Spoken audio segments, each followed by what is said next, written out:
신바람 사연 아파트. 오늘의 사연 시작하겠습니다. 안녕하세요. 저는 30대 주부입니다.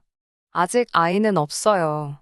아직 젊으니까 일부러 가지려고 노력은 안 했는데 생각보다 임신이 안 돼서 걱정이었거든요. 그런데 이제 차라리 잘 됐다 싶네요. 아이가 있었으면 이런 결정을 내리기 쉽지 않았을 것 같아요. 저와 남편은 20대 후반의 지인의 소개로 만났어요. 당시 저는 대학교를 졸업한 뒤 학원에서 국어를 가르치는 학원 선생님이었는데, 원생 중 학부모 한 분의 소개로 지금의 남편을 만나게 되었습니다. 중소기업을 다니고 있던 남편은 무던한 성격에 까다롭지 않은 사람이었습니다. 사실 학부모가 소개해준 사람이라 거절도 못하고 부담스러운 마음에 예의상 몇 번 만나볼까 했던 건데, 막상 같이 시간을 보내보니까 성격도 잘 맞는 것 같고 느낌이 나쁘지 않았습니다. 그래서 만나다 보니 2년이란 시간이 훌쩍 지나갔고 자연스럽게 결혼 이야기까지 나오게 되었어요. 그 사이에 저는 작은 규모였지만 제 이름으로 된 학원도 하나 차렸습니다. 저는 남편에게 경력직으로 이직을 하거나 기술을 배우는 건 어떻겠지만 남편은 지금이 좋다며 내켜하지 않더라고요. 자기도 아이 낳고 하면 생각이 바뀌지 않겠나 싶어서 더 말은 안 했네요.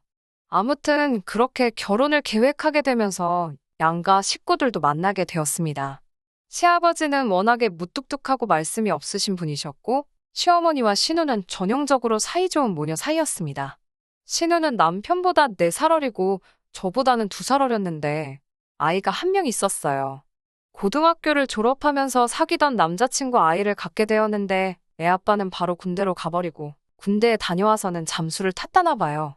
아무리 수소문을 해도 찾을 수가 없었다면서 포기하고 신우가 혼자 키우고 있었습니다. 그렇다 보니 변변한 수입이 없어서 나라에서 한부모 가정에 주는 보조금과 시부모님의 도움으로 살고 있었습니다. 집마다 사람마다 각자의 사정이 있는 거다 생각했고 그 부분에 있어서는 제가 왈가왈부할 게 아니었기에 크게 문제라고 생각하지 않았습니다. 남편은 그런 신우를 안쓰러워하는 눈치였지만 그거야 당연히 자기 친동생이니 그런 마음이 드는 거다 싶었지요. 신우는 저에게 언니 언니 하면서 제법 잘 따르는 편이었고 여동생이 없었던 저도 그런 신우가 예뻤습니다. 하지만 그건 어디까지나 결혼식을 올리기 전 얘기고요. 결혼을 하면서 처음으로 갈등을 빚게 되었는데 그건 바로 집 때문이었습니다. 저도 결혼 준비를 하면서 알게 된 사실인데 시집이 보기에는 부족함이 없어도 실제로는 재산이 하나도 없어서 저희를 도와주실 여력이 전혀 없으시더라고요. 저도 학원을 차리면서 그동안 모아두었던 돈을 다 써버린 탓에 걱정이 많았습니다. 다행히 친정부모님께서 일단 얼마 정도 대출받아 도와줄 테니 너무 스트레스 받지 말라고 해주셔서 어쩔 수 없이 친정에 손을 벌려야만 했어요. 그렇게 친정돈 1억과 남자친구가 그동안 모아둔 3천으로 전셋집을 구하게 되었습니다. 남자친구는 사실 월세로 살더라도 신축으로 갔으면 좋겠다고 했지만 저는 월세는 정말 돈을 버리는 일이라고 생각했기 때문에 그 문제로 많이 다퉜어요. 결국 서울 외곽에 위치한 방 2개짜리 빌라 전세에서 사는 걸로 결론을 지었지만요. 사실 저는 개원한 지 얼마 되지 않았어도 그동안 한 곳에서 오래 강의하며 입소문이 나 있던 상황이라 금방 학생들을 모을 수 있었습니다. 그래서 벌이가 괜찮은 편이거든요. 반면에 제 남편인데 이렇게 이야기하긴 그렇지만 결혼 준비하면서 남편이 회사에서 곧 인사이동이 있을 건데 자기가 승진 대상인 것 같다고 그러면 지금 받는 돈보다 훨씬 많이 받게 될 거라고 자신만만하게 이야기하더라고요. 그래서 그 말을 믿고 이런저런 계획을 세웠는데 어쩌다 보니 다 틀어지고 어긋나더라고요. 그리고 상황이 그렇다 보니 졸지에 제 수입이 남편 수입을 추월해버렸고 그게 저는 기쁘지만은 않더라고요. 그런 와중에 남편이 계속 신혼인데 신축에서 새로운 마음으로 시작하자라거나 은행에 대출 갚고 이자 내는 거나 월세나 비슷하다고 우기면서 좀 힘들었습니다. 하지만 솔직히 파혼할 정도는 아니라고 생각했어요. 주변 친구들도 다 결혼 준비하면서 이 정도는 싸운다고 했고 저는 파혼하게 되면 주변 사람들이 절 어떻게 볼지 두렵기도 했거든요. 조금 다투더라도 결국 내가 이기면 되지 않겠나 그렇게 마음을 먹고 버텼던 거예요. 그런데 결혼 생활이라는 건 정말 두 사람만 괜찮다고 다 되는 게 아니더라고요. 자꾸 외부 요인으로 다투게 되니까 그게 힘들었어요. 특히 신우와 시어머니 때문에 많이 힘들었습니다. 시부모님과 신우는 지방에서 살고 있었는데 차로는 2시간이 넘는 거리였어요. 그런데도 불구하고 시부모님과 신우는 걸핏하면 저희 집에 오고 싶어 했습니다. 특히 저는 주말에 남편이랑 맛집도 가고 놀러도 다니고 싶은데 시부모님은 이런저런 핑계를 대시며 어떻게든 올라오려고 하셨어요. 처음에는 저도 거절하기가 어려워 그럼 오시라고 했지만 그것도 하루 이틀이지 몇 달을 그러시니 죽을 마시더라고요. 올라오실 때는 기차를 타고 오셨는데 그럼 저희가 역까지 모시러 가야 했습니다. 그리고 집에 가실 때는 태워다 달라고 하시는데 아무리 자식이라지만 제가 정신없이 바쁜 시험 기간에도 그러실 때는 정말 야속하더라고요. 시부모님이 저희 집에 오셔서 특별히 다른 일을 하시는 건 아니고 두 분이서 놀러도 가시고 그러셨기 때문에 그나마 참고 참았네요. 더 문제는 신우였습니다. 신우는 항상 그 6살짜리 애를 데리고 왔는데 그 애를 저희한테 맡겨놓고 놀러를 나가기 일쑤였어요. 처음에 한두 번은 나의 어린 신우가 맨날 집에서 애만 보고 얼마나 갑갑하겠나 싶어서 좋은 뜻으로 봐주고 했습니다. 그런데 정말 무슨 호의가 계속되니 우리를 호구로 아는 것도 아니고 언젠가부터 너무 당연하다는 듯이 자기는 약속 있다고 저희한테 애 맡겨놓고 혼자 홀랑 나가버리고 그러더라고요. 저라고 그런 신우를 상대로 머리를 안 써본 게 아닙니다. 한 번은 신우가 저희 집에 오전 11시쯤 왔는데 바로 친구랑 점심 먹고 무슨 유명한 카페에 가보기로 했다며 정말 조카만 소파에 앉혀놓고 다시 신발을 신더라고요.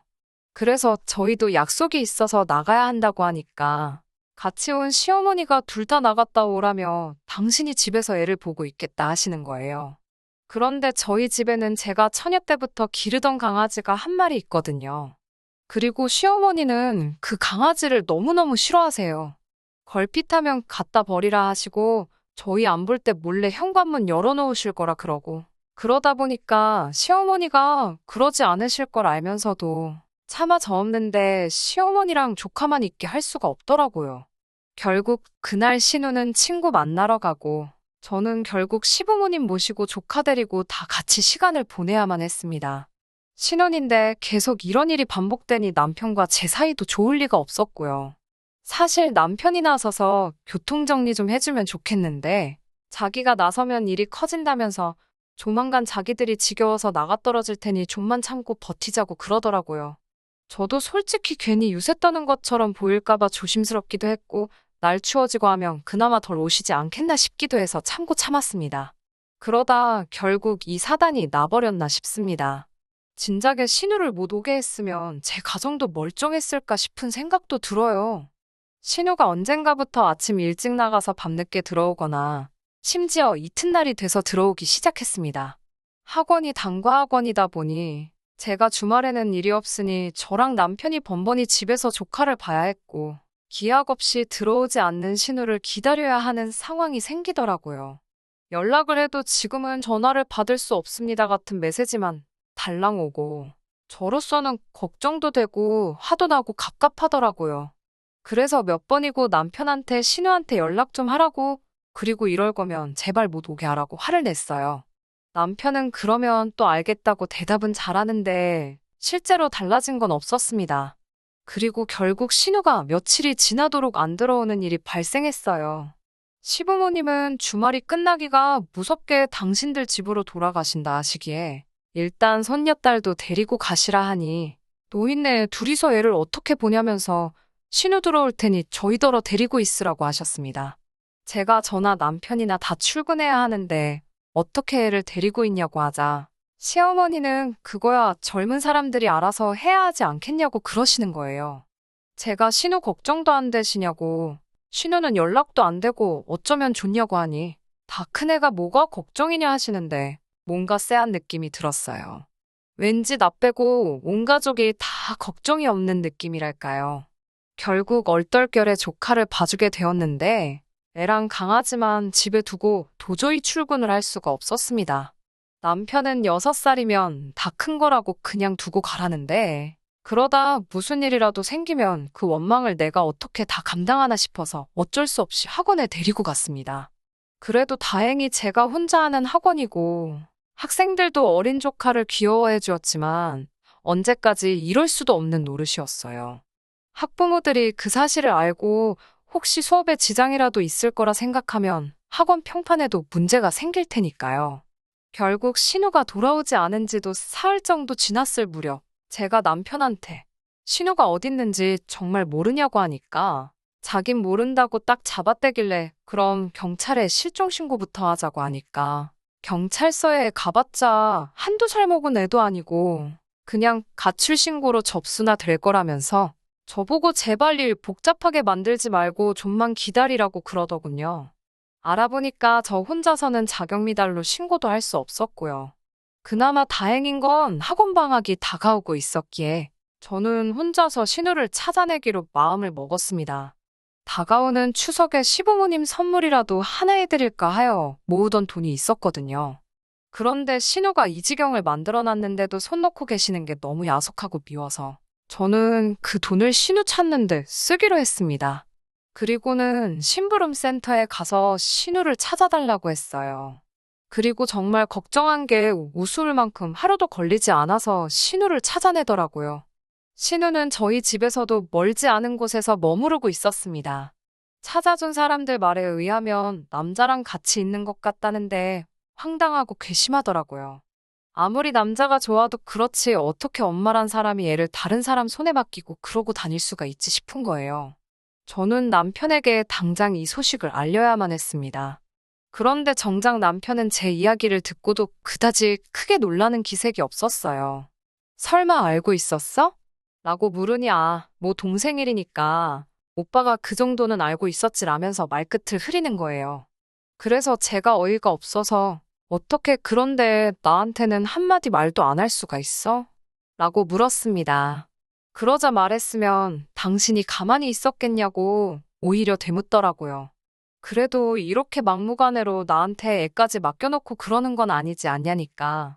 너가 출근하는 것도 아니잖아. 이러는 거예요. 그래서 뭐라고? 나도 일하거든.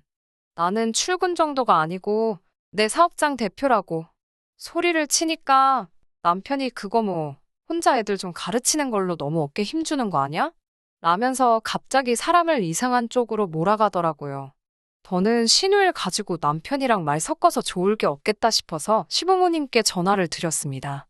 시부모님께 지금 어떤 상황인지 전화를 드리니 시어머니는 오히려 저에게 너는 어떻게 신우 뒷조사를 할 수 있냐면서 그건 신우를 모욕하는 일이라고 참 경우가 없다면서 혀를 차시더라고요.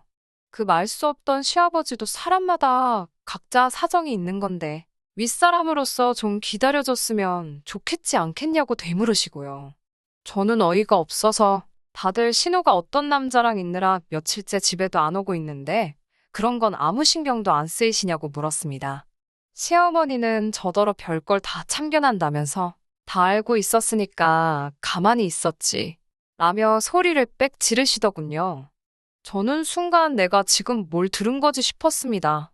그러니까 나만 빼고 다들 신우가 어디서 뭐하고 다니는지 알고 있었으면서 나한테 애까지 맡겨놓고 모르는 척 했다는 건가? 정말 사람을 바보 취급해도 정도가 있지라는 생각이 들자 정말 속된 말로 머리가 돌아버릴 것 같더군요. 저는 제가 행여나 죄 없는 어린애한테 화풀이하게 될까봐 걱정이 돼서 시어머니한테 이제 더는 못 봐주겠으니까 당장 애 데리고 가라고 했습니다. 그러자 시어머니는 그럼 어디 저기 보육원 같은 데다 일단 맡겨놔라. 지 엄마가 돈 벌어서 찾으러 가게 그러더군요. 그 말 듣고 솔직히 이혼을 결심한 거나 마찬가지입니다. 어떻게 할머니란 사람 입에서 저런 소리가 나올 수 있나요? 설령 신우가 진짜로 자기 딸을 보육원에 맡길지라도 차마 제가 조카를 그곳에 데려다 놓을 순 없었습니다. 그렇다고 제가 계속 조카를 봐주고 싶지도 않았고요.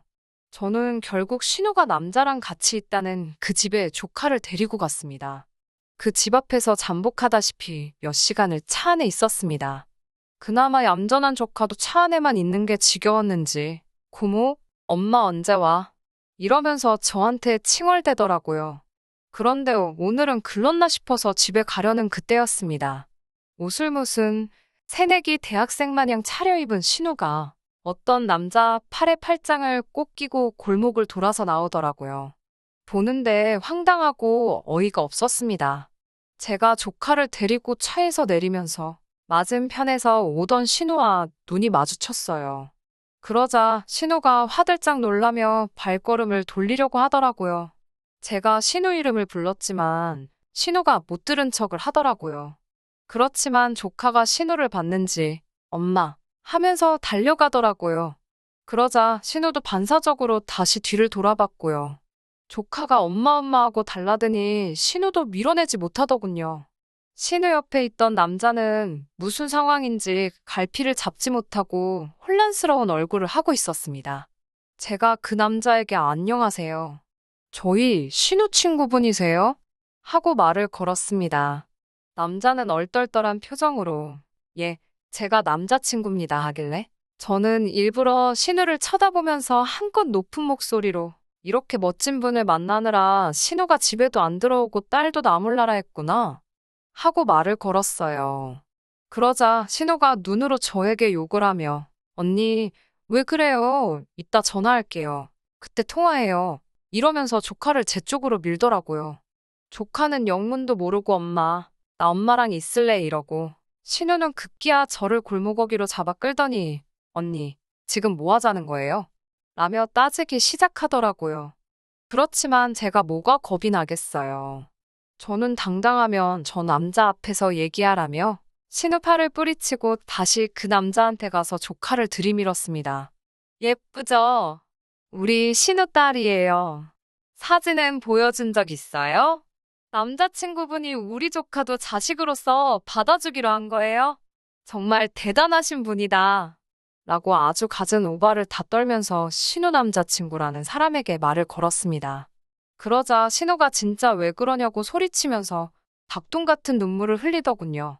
남자가 잠깐 아무 말도 없더니 신우한테 너 결혼했었어? 이러는 거예요. 신우가 결혼한 건 아닌데 라면서 말끝을 흐리니까 남자가 다시 그럼 얘는 네 딸은 맞는 거야? 이러더라고요.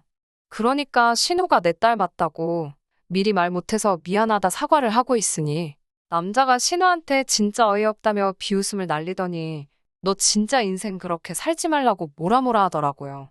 어떻게 엄마라는 여자가 애도 숨기면서 남자를 만나냐고. 너 같은 여자는 트럭으로 줘도 싫다면서 남자가 아주 질색을 하고 떠나더라고요. 신우는 당장이라도 제 뺨을 칠 기세로 씩씩거리면서 내가 널 가만둘 것 같냐고 하길래 너야말로 내가 널 이쯤에서 가만둘 것 같냐고 받아쳤습니다. 그 길로 신우 품에 조카 줘버리고 집에 오니 벌써 남편은 신우한테 들었는지 아주 얼굴이 벌개져서 벼르고 있었다는 표정이더라고요. 하지만 저도 이미 이 식구들이 다 저를 바보등신으로 만들었다는 걸 알았기 때문에 일단 가족관계에 아무런 미련도 없었거든요. 그래서 그런 남편을 보고는 뭐 열받아 아주 웃기고 앉아있네 한마디 해주고선 남편 짐을 챙기기 시작했습니다. 이윽고 시모한테도 전화가 와서는 네가 기어이 우리 딸 혼삭기를 다 막았다면서? 라고 대뜸 성질부터 부리더니 너 때문에 우리 딸 인생 망쳤다고 저보고 보상하라고 악을 쓰더라고요. 알고 보니까 그 남자가 의대를 졸업하고 서울 모 병원에서 레지던트 하면서 자취를 하고 있었나 봐요. 그러다 술자리에서 신우랑 알게 됐는데 신우가 팔자 좀 고쳐보겠다고 그날 어떻게 하루를 같이 보냈던 걸 빌미로 아주 사귀자고 들이대다가 어떻게 잘 풀렸는지 연애까지로 발전했던 사이랍니다. 그런데 제 덕에 산통을 깼다면서 다들 제 탓만 하더라고요. 진짜 뭐 이런 집구석이 다 있나 싶어서 남편한테 그냥 이혼하자고 했어요. 가전제품이랑 가구 대부분 다 저랑 남편이 각자 자취하면서 쓰던 거 그대로 들고 왔었고 전세 자금으로 들어간 1억 3천이 전부였는데 그중 남편 몫은 3천 정도였으니 그건 제가 지금 당장이라도 줄 수 있다고. 그러니까 이혼하자고 그랬습니다. 남편은 자기가 왜 이혼을 하냐? 그리고 왜 내 몫이 3천밖에 안 되냐고 따져묻더라고요. 여태까지 자기가 벌어다 준 돈이 얼만지나 아냐면서요. 네 벌이야 뻔하지 않냐. 그놈의 승진은 대체 언제 된다는 거냐. 아주 대판 싸웠어요. 이 집에 들어간 돈 3천이 전부고 네가 번 돈 가지고 생활비도 겨우 한다고요. 결국 그 문제로 며칠을 서로 씨름을 하다 제가 변호사를 선임해버렸습니다. 변호사 말로는 지금 이혼의 귀책 사유가 남편을 비롯한 시댁에 있기 때문에 어차피 소송으로 가도 제가 이길 확률이 높으니까 걱정 말고 진행하자 하더군요. 지금은 그래서 소송 중입니다만 별 걱정도 안 되고 솔직히 홀가분하기까지 합니다. 저희가 이혼한다고 하자 그제서야 시부모님도 정신이 들었는지 자기가 자식 일이다 보니 눈에 뵈는 게 없었다며 부모 마음 좀 이해해달라고 그리고 저에게도 미안했다고 따로 사과하고 싶다 하시더군요. 하지만 한 번 속지 두 번 속을 수 있나요?